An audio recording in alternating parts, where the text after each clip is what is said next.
નમસ્કાર દર્શક મિત્રો, આપ નિહાળી રહ્યા છો સત્યની વાચા ન્યૂઝ અમદાવાદ। હવે નિહાળીશું વધુ સમાચાર। વેદાંત પબ્લિક સ્કૂલ દ્વારા યુવા સંસદ કાર્યક્રમનું આયોજન કરાવાયું। વેદાંત પબ્લિક સ્કૂલ દ્વારા તાજેતરમાં યુવા સંસદ કાર્યક્રમનું આયોજન કરવામાં આવ્યું હતું।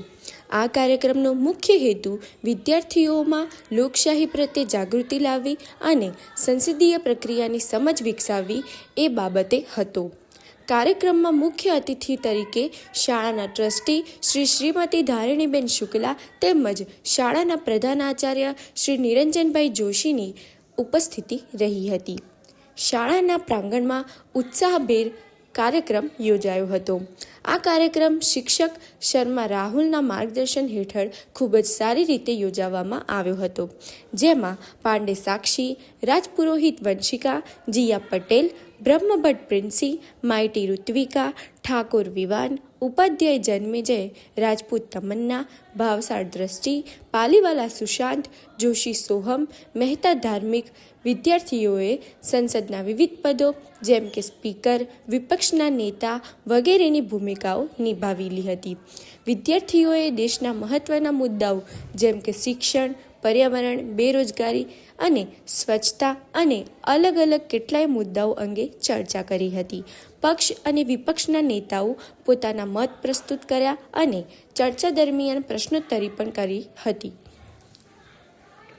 સમગ્ર કાર્યક્રમ ખૂબ જ સારી રીતે શિસ્તબદ્ધ અને જ્ઞાનવર્ધક રહ્યો હતો।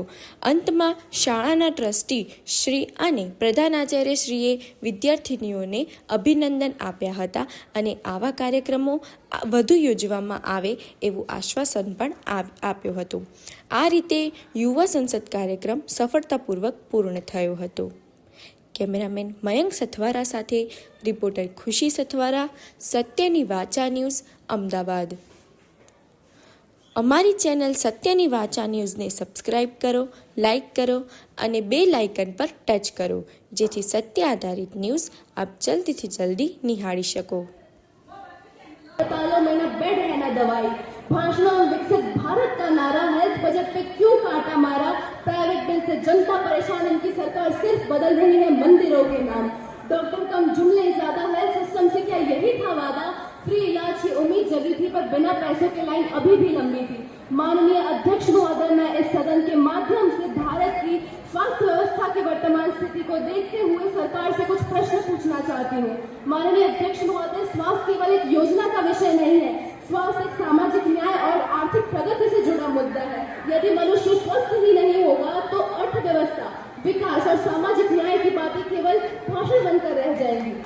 सरकार अक्षर सशक्त भारत की बात करती है, पर असलियत क्या है? सरकारी अस्पतालों की स्थिति, ग्रामीण क्षेत्रों में एक ही डॉक्टर हजारों की जिम्मेदारी निभा रहा है, दवाइयों की कमी, उपकरणों की कमी, लंबी कतारें, बस यही आम आदमी की आज पहचान बन के